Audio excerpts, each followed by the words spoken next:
Ikhwan perhatikan pokok-pokok sunnah. Ini menunjukkan bahwa pertama manhaj itu sebetulnya luas. Mencakup segala ajaran Islam itu manhaj termasuk akhlak. Tetapi di antara manhaj itu ada yang menjadi pokok.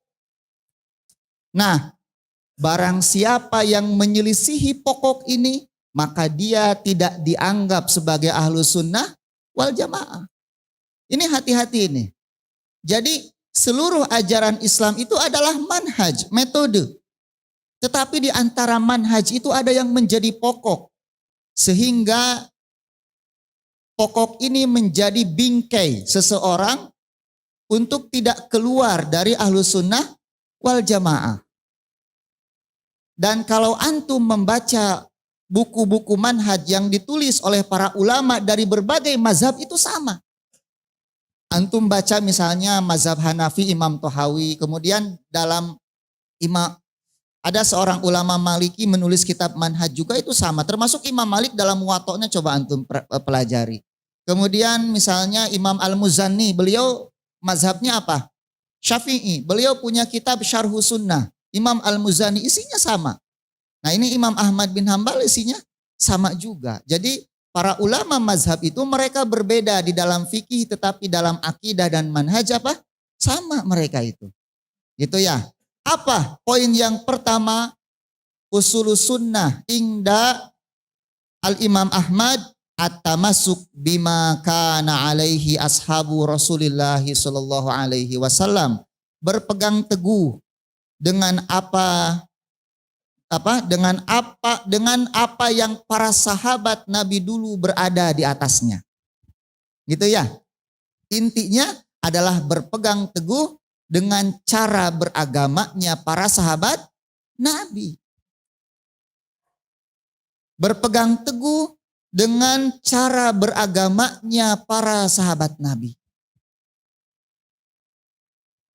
Saya melihat wal iqtida'u bihim, dan mengikuti mereka. Mencontoh mereka. Nah ini yang akan menjadi pembahasan kita malam ini.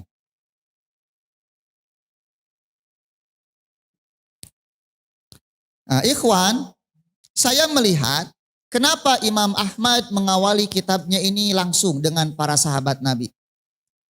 Karena sahabat Nabi itu adalah gerbang untuk memahami agama. Sahabat Nabi itu gerbang untuk memahami agama. Syekh Albani dalam kitab Usul Dakwah Ahli Sunnah, beliau mengatakan sahabat Nabi adalah benteng untuk Al-Quran dan Sunnah. Karena banyak orang yang mengaku berpegang kepada Quran dan Sunnah, kembali kepada Quran dan Sunnah, tapi mereka memahami Quran dan Sunnah dengan akal pikirannya sendiri. Atau dengan hawa nafsunya sendiri. Ketika ada sunnah sesuai dengan keinginan mereka, mereka ambil. Ketika tidak sesuai, mereka buang.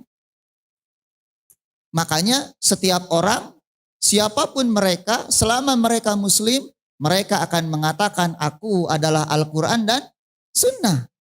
Dan itu sebuah kepastian, keniscayaan. Tetapi bagaimanakah kita memahami Al-Quran dan Sunnah tersebut? Maka Imam Ahmad menempatkan poin ini pada poin yang pertama.